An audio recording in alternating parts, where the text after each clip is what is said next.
And it's time for our Capitol Report. Here with me is Pat McGuigan of CapitolBeatOK.com. And Pat, lots to get through today.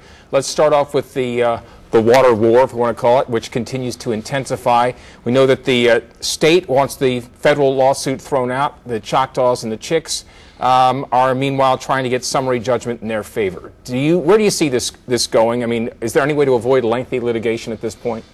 I think if Oklahoma's jurisdictional defenses asserted by the Attorney General don't succeed, it could be the start of years of litigation.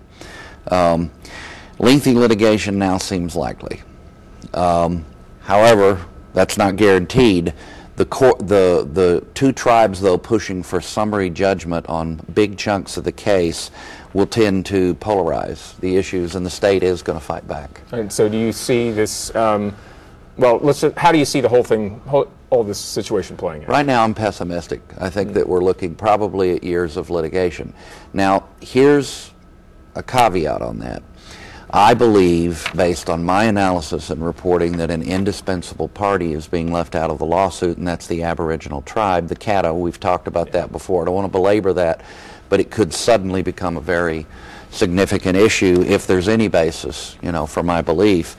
To continue in that thought, there are at least a handful of cases involving the Kiowa, Comanche, and the Apache where similar kinds of issues have arisen around the country. For that reason, I think that for the future, here's a real twist in the whole thing. I think the feds are essential. And I don't mean the courts. I don't mean the federal courts. I mean the federal government, Bureau of Indian Affairs, and the Obama administration or a future successor administration will be an essential party at the end because they're the ultimate sovereign, the federal government. Right. All right, let's talk about pay raises. There is a bipartisan effort at the Capitol underway right now to prevent statewide elected officials and judges from getting pay raises. Seems to be a very popular thing to prevent them from getting that. What are the details on this? Well, I think that what you've got is, let me make sure I got Senate Joint Resolution 1093, co-sponsored by the Speaker of the House, Kris Steele of Shawnee, and by the Minority Leader, Scott Inman. It's a powerful statement that they're joining together, and they want to say no to the Judicial Compensation Board's proposal of a 6% pay increase for judges and statewide elected officials, because they're linked to the judges for purposes of compensation, would also thereby be denied a pay hike. So what's been the response to this? Enthusiastic support on both sides of the aisle. No shock when you have the two leaders agreeing on something so significant and important. It was passed 11-0. I was there. Don't get to all the committee hearings. There's too many. Yeah. But I actually watched that discussion with the two gentlemen making their case and answering questions from members of the committee. Passed unanimously with one member doing kind of a special constitutional privilege vote and not casting on it. The statewide officials would cost about $350,000 if it did go into effect. Adding the judges in takes it to nearly $3 million. So at the end of the day, it's a pretty good chunk of change they're talking about saving. And so where do you see this headed?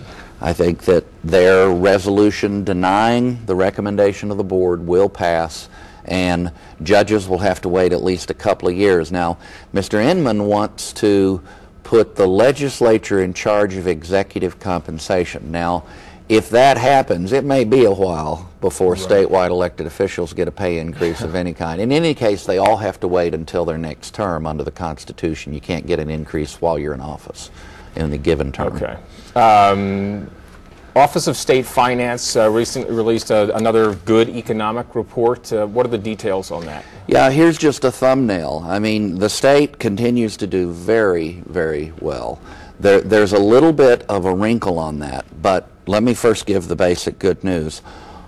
It's pretty good. Yeah. All-time record sales tax collections, the largest individual month of sales tax collection ever at any point in Oklahoma history. So at least in sales tax, showing a robust economy and already having recovered beyond what existed before the Great Recession. Now, here's the wrinkle. Natural gas prices are very depressed compared to where they had estimated they would be. Now, next week on Tuesday the 21st, there'll be a meeting of the Board of Equalization. We'll get a new estimated income out of that. But since natural gas is only 10% of the total, I still anticipate that what they certify available for spending might go up.